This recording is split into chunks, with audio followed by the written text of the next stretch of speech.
do want to focus our efforts. Let's go back to New York City, a gorgeous skyline, nighttime view there in the Big Apple. We got some pretty big news today regarding the case of Harvey Weinstein, the disgraced movie mogul and sex criminal here. This is what we know. According to the Associated Press, Weinstein has been indicted on additional sex crimes charges in New York ahead of a retrial in his landmark Me Too case. That's according to Manhattan prosecutors who filed the indictment in court just this morning. Now, the indictment will remain under seal until Weinstein is arraigned on the new charges.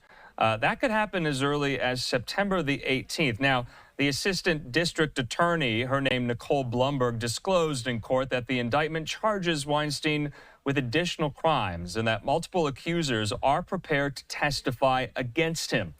Weinstein, remember, he's 72. He's recovering from emergency heart surgery Monday at Bellevue Hospital to remove fluid on his heart and lungs. He was not at today's hearing there as well. In the meantime here, prosecutors retrying the overturned rape conviction disclosed last week that they had begun presenting to a grand jury evidence of up to 3 additional allegations against Weinstein, dating back as far as the mid-2000s. In the meantime here, we do want to bring into the conversation our friend, legal analyst and expert here, Trey Lovell. He joins me.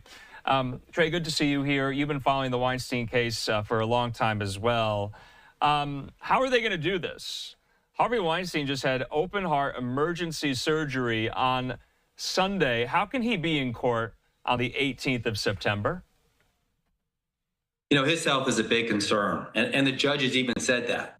He said to have Harvey Weinstein die for some reason by being passed around from courthouse to courthouse would be an injustice. So his health is going to be a big concern. You know, we're going to see what these additional indictments are and additional charges are. You know, the prosecution wants to combine the 2 cases. The defendants obviously don't.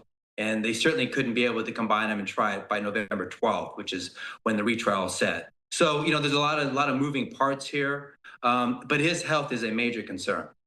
You know, Trey, do you think prosecutors will learn their lesson from the last time I was on the air when Weinstein's conviction was overturned there by the highest court in New York State? And I'm just reading from the copy in the Associated Press that the indictment charges Weinstein with additional crimes and that multiple accusers are prepared to testify against him. Now, this was the nail in the coffin for the conviction last time.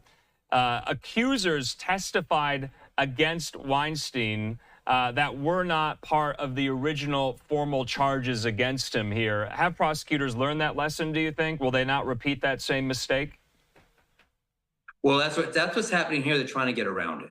Oh, so in the previous trial, there were the 3 women who were part of the indictment, 2 of whom got the convictions for.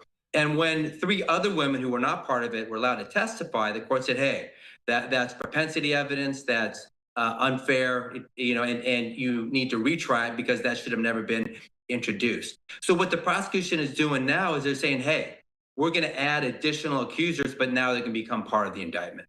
So they're essentially going to be able to have other people testify who are victims and part of the indictment, and thus they will be allowed to testify. So I think they've learned a lesson. They're trying to get around it. They probably won't make the same mistake as they did before. But it's still a he said, she said. I mean, the majority of the evidence in the other trial was really based on the women's testimony.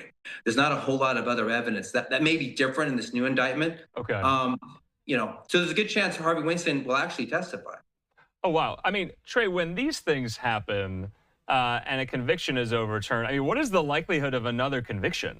I mean, what are the chances here? How much will be different and how much will be the same? Well, you know, the defense is going to have a greater benefit by not having the additional women being allowed to testify, because that seemed to be the nail in the coffin for the first trial. But sometimes, you know, both the prosecution and the defense learn their mistakes. And in retrials, you know, they correct what they did wrong.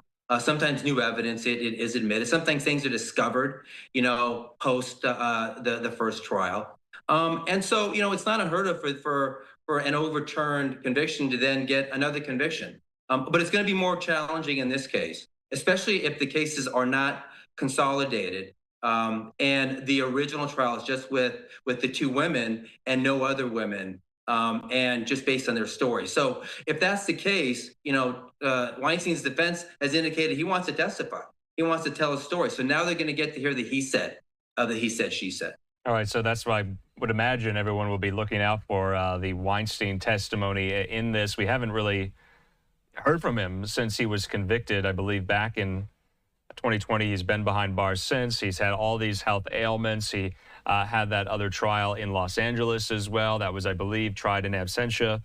So a lot is happening in the Weinstein case here, and we'll see what comes of it. Trey Lavelle, thanks so much for your time. We'll talk soon.